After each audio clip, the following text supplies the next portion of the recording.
Ashama harka fuunee hordoftoota ayyaantu asallaa jalatti argamtan hundi keessan nagaa waaqayyo jaalalli waaqayyo bakkuma jirtanitti isinaa qaqqabu jecha ani obboleettiin keessan nagaa guutuun qaba. Egaa ka uumama koo keessatti waa uumuu nan jaaladha.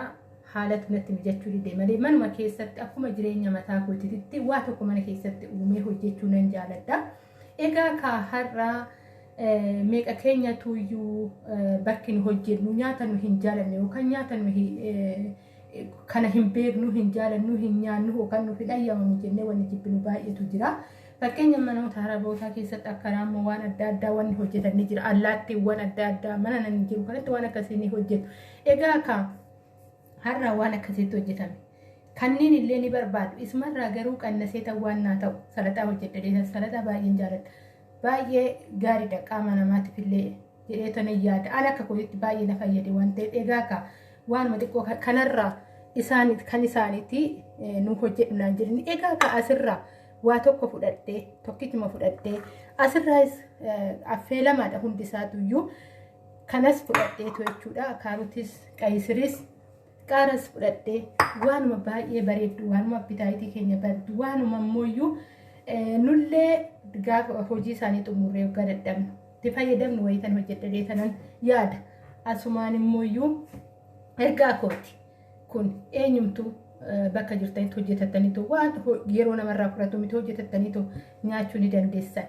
Egaa ka ani ayyaantu asallaatti boru kan kana caalu waliin barannee dhin abdii qaba. Jaalala waaqayyootiin viidiyoo kana hagadhuma akka ilaaltan abdiin qaba. Jechuun jaaladha walitti deebina erguu hin deemina hojjedhee tanan dhukaa. Egaa ka waa sadi bichaan qopheeffadhe garuu akkaatamii kamiin akka biiffetitti salaxaa kan bifa nama hawwatu bifa appitaayitii namaa banuun akkamitti akkan hojjedhu walumaan ilaallan isiniin jedha erguun naqina anuma duuka bu'a. Nagaan isiniif haa baay'atu jecha har'aa yeroo kanatti salaxaan hojjedha jedhee tananii waa wayii qopheeffadhee innis maalinni waanuma xiqqoodha.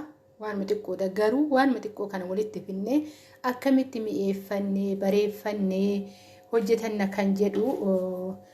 Egaa ka mana namaa keessaa waa meeqatu gaafa isaan waan nu hin barbaanne gaafa hojjetatan har'a wanni nyaannu hin jiru kan isaan nyaatan kan nuti hin jaalannu kan jennu baay'eetu jira. Egaa ka hin hojjenne waggaa jenne manuma isaanii keessaa waa hin dhabnu jechuudha.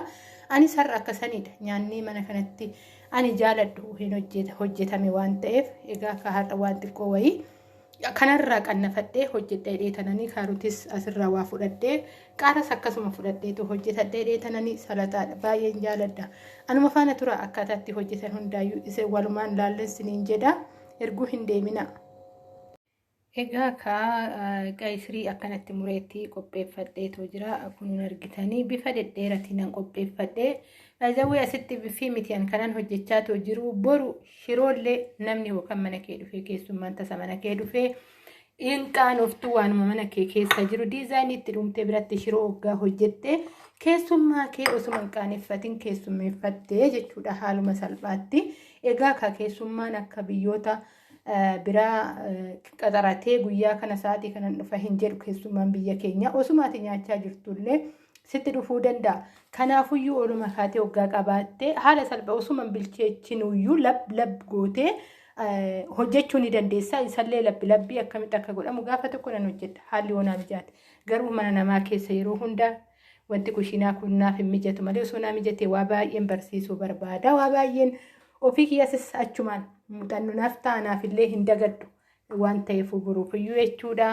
Akkasii kana fakkaataa egaa kana hundaa biiffee hojjedhee tanan walitti deebina. Akkaataa kanaan biiffee akkamitti akka walitti fidee biiffee hojjedhu walumaan ilaallaa. Borullee haala kanaan mana keessan keessatti abbaa manaa keessanii ijoollee keessanii haala salphaadhaan hojjettanii akkasuma nama isinitti dhufuuf laachuu ni dandeessanii. Amma immoo iddoo jirtanitti ofii keessanii sammuu keessan haaromsuudhaaf qopheeffachuu ni dandeessu. Gaafa tokko ofii waan ofii nama barbaachisu waggaa qopheeffatan namatti tola waan ta'eef iyyuu isiniin jedha erguun naqinaa nama duuka bu'a. Egaa deebi'ee dhufee jira xumuree jira. Kun kana fakkaata akkaataa kanaan hojjedhe jechuudha salaxaa har'a.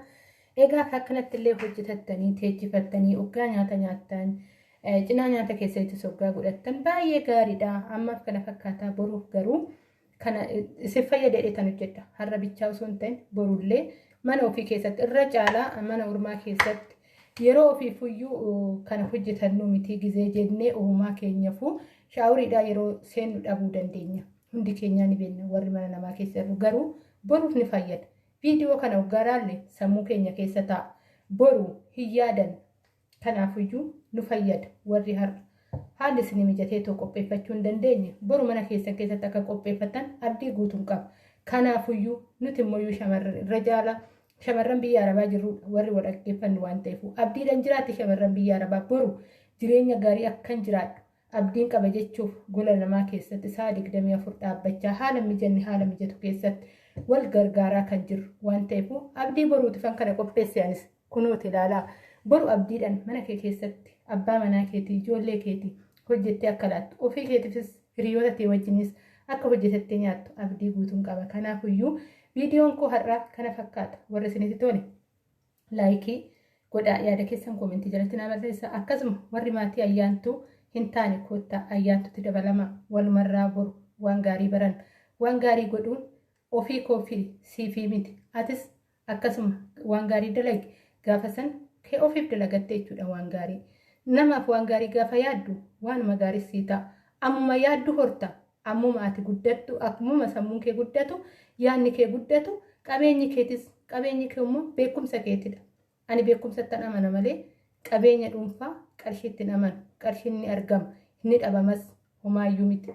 Kanaafiyyuu beekumsa keeti kan erguus jalaan nanne waan ta'eef beekumsa kee har'uma kuufadhu sammuu keessatti obboleettiin kana laaltu obboleessi kana laaltu. Haadha abbaa manaa kee waggaa ta'ellee hoo viidiyoo kana laalte haadha manaa kee barsiifachuu ni dandeessa.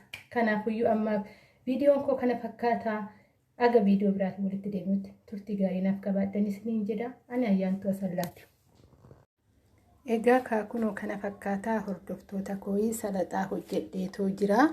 Haaluma salphaa ta'een waanuma xiqqaa osoo gatiin hin baasisiisin haala kanaan hojjennee itti fayyadamuu ni dandeenya. Manuma kee keessatti shiroo gaafa hojjettee shiruma cinaatti waan akkanaa kana waggaa hojjette mana keelles yoo isaa kana mana isa waggaan jedhu nyaanni biraa mana qorrisiisa jechuu kooti miti karaa gaariidhaan hubattan jedhee tanan garuu yeroo hundaayyuu waan addaa gaafa mana kee keessatti hojjette atoo itti gammadda ijoollee kee bichaa qofa osoo hin ta'in abbaa manaa kee qofa bichaa osoo hin ta'in dubartii kaa irruman deebi'an mallee kan waa ishee fakkeessu hojii harka ishiitidha siniin jedheetu jira hordoftoota koo kana fakkaataa. Egaa kaa waanuma salphaarra hin hojjedhee waanuma biyya keenyattis mana keenyattis argachuu dandeenyudha.